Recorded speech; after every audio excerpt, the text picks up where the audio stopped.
jelata yang terlalu lama menderita.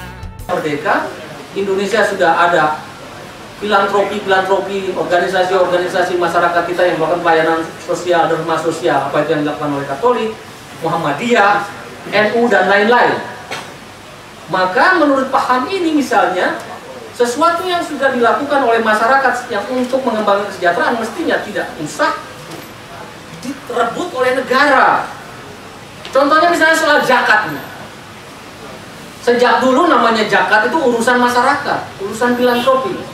Kok di zaman Orde Reformasi itu zakat diatur dan kemudian dipaksa harus di bawah dikoleksi oleh Departemen Agama. Ya kita tahu kewalahan untuk mendistribusikan kesejahteraan. Mestinya sesuatu yang sudah dijalankan oleh masyarakat, justru negara tinggal memperkuat. Misalnya justru kalau ada individu yang menyumbang kepada lembaga filantropi atau institusi yang menyumbang kepada filantropi, mestinya negara bisa melakukan insentif berupa pengurangan pajak misalnya terhadap orang itu. Bukan malah peran sosial itu diambil alih oleh negara. Singkat kata, negara kesejahteraan Indonesia ini ingin membagi peran yang luas. Substansinya yang penting bagaimana kesejahteraan masyarakat itu bisa di-deliver oleh demokrasi. Nah, tapi kita tahu tadi sepanjang Orde Reformasi itu juga kita gagal melakukan perluasan demokrasi ke arah kesejahteraan karena pada semua indikator itu negara misalnya konsep universal fair kita tidak jalan. 80% tambang-tambang kita yang menurut pasal 33 harus dikuasai negara terbukti itu menjadi dikuasai swasta, swastanya juga swasta asing. Bahkan SKK migas dan lain-lain jelas jadi bergeser. Market juga tidak berperan menjadi kesejahteraan karena monopolistik, oligopolistik, tidak perlu investasi di dalam manusia, hanya asal akal-akalan ini itu mereka dapat konsesi tanah yang luas dan lain-lain, akibatnya tidak mengembangkan kesejahteraan juga. Masyarakat lama-lama juga semakin lemah di dalam kesanggupannya untuk mendirikan kesejahteraan. Nah, kalau semua ini tidak bekerja baik, itulah sebenarnya yang mendrive tentang pengembangbiakan korupsi. Maksudnya begini, korupsi ini lebih dari sekedar persoalan moral.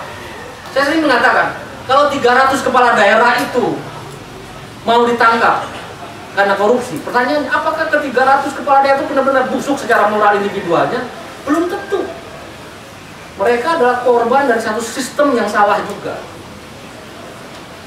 Kalau negara gagal mendeliver kesejahteraan, pasar gagal mendeliver kesejahteraan, peran sosial juga kesehatan, itu selalu ada tekanan pada lingkaran-lingkaran kekeluargaan, kekerabatan, atau nepotisme. Gak usah jauh-jauh lah. Saya ini kan belum punya jabatan, tapi pernah memegang satu jabatan kecil aja di satu universitas. Orang yang tadinya tidak kenal saya dari kampung datang dan mengaku-ngaku dirinya sebagai saudara. Gitu. Karena orang ini banyak gelisah tidak mendapatkan tempat dari pelayanan negara, di pasar kerja juga susah dari swasta, dan juga kapasitas NU Muhammadiyah untuk memberikan santunan juga semakin terbatas. Mau tidak mau dia harus menggantung kepada jaringan-jaringan nepotis ini. Di situ sebenarnya kenapa korupsi kita merajalela. Nah, singkat kata, karena saya sudah berpanjang lebar, desain para pendiri bangsa kita tentang demokrasi itu sebenarnya betul-betul sangat visioner, sesuai dengan kenyataan Indonesia.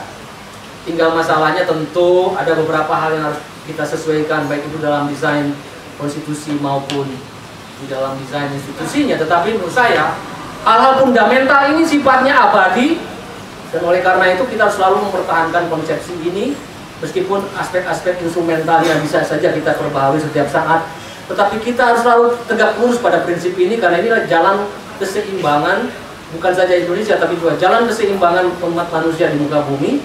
Dan itulah jalan keseimbangan itu, kata orang Islam, jalan wasat, jalan keseimbangan itu adalah jalan keselamatan kita semua. Saya kira itu. Terima kasih.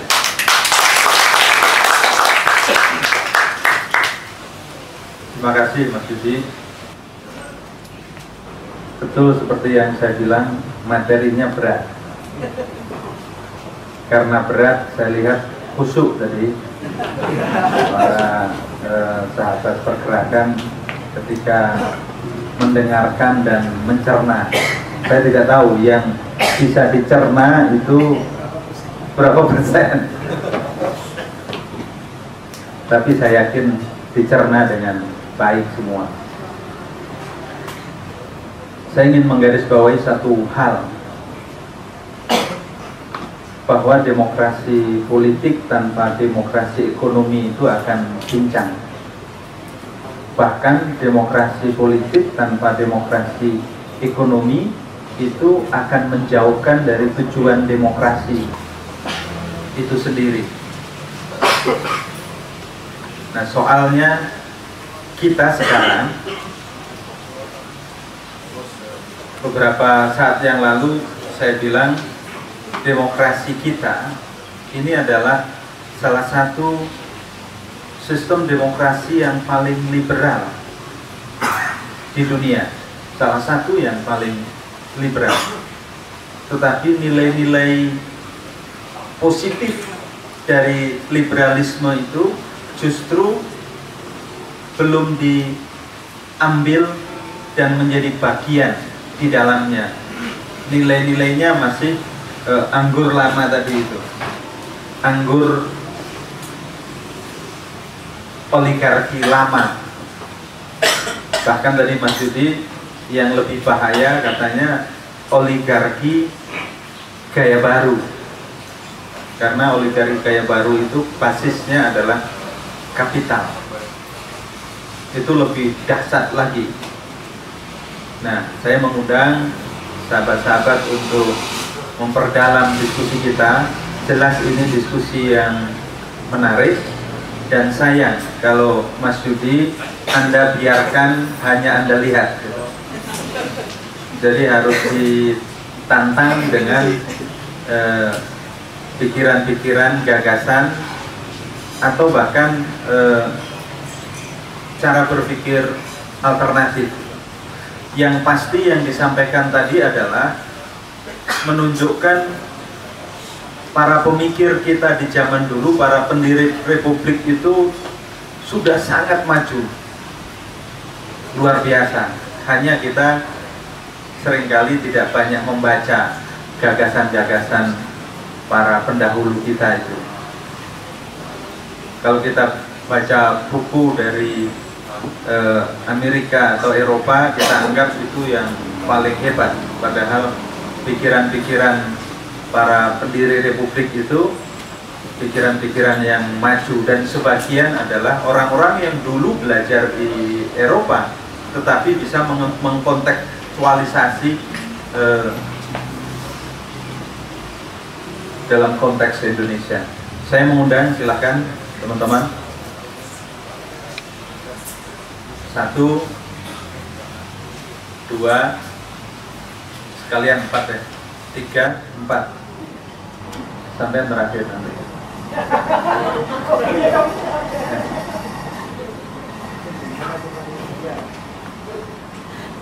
Terima kasih Mas Yudi. Alhamdulillah. Tolong dikenalkan ya. Nama saya Pak Harudin, Pak Adil Bakar. Menarik sekali, dan pencerahan ini terlalu baik bagi saya karena latar belakang saya bukan politik, saya lebih pada ekonomi, sehingga menarik sekali bagi saya. Bahkan beberapa hal saya mencatat banyak, dan sayang sekali pulpen saya habis tinta, sehingga saya stop, padahal banyak sekali masukan yang saya mestinya bisa dapatkan. Konsepsi otonomi daerah itu kalau nggak salah pertamanya adalah demokrasi dan efisiensi, kalau nggak salah begitu, bahwa distribusi pendapatan negara itu supaya lebih demokratis diserahkan kepada daerah melalui program, melalui konsep otonomi daerah atau desentralisasi fiskal. Money follow function, diberikan functionnya, diberikan uangnya. Tapi kemudian apa yang terjadi, bahwa justru demokrasi ini, kalau menurut pengamatan saya non politik, itu justru hilang.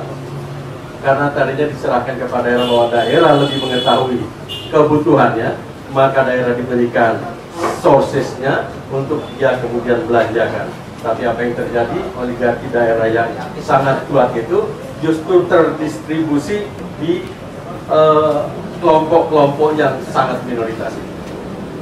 Nah, melihat dari ini, kemudian melihat otonomi daerah sudah berjalan lebih dari 10 tahun. Kemudian apa yang harus kita lakukan dengan otonomi daerah ini? Kita teruskan, atau kita revaluasi, atau kita bahkan stop sama sekali, tarik lagi menjadi sentralisasi, tapi lebih demokratis. Kenapa dulu didesentralisasikan? Karena waktu itu dianggap pemerintah pusat tidak demokratis. Nah, kalau sekarang sudah demokratis, maka apa tidak?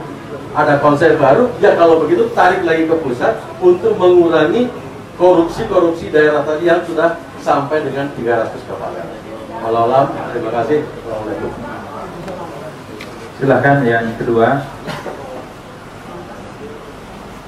Assalamualaikum warahmatullahi wabarakatuh. Terima kasih yang terhormat Ketua Presidium PPI, pembicara kita Dr. Yudi Latif. Saya Rendra, saya juga warga pergerakan. Pertanyaan saya begini Pak Yudi.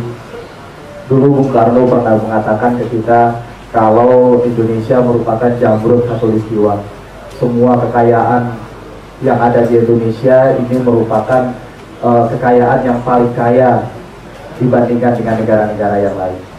Namun kenyataannya saat ini utang kita ini ternyata ketika di zaman Soeharto hanya 800 triliun, sekarang 3.300 triliun.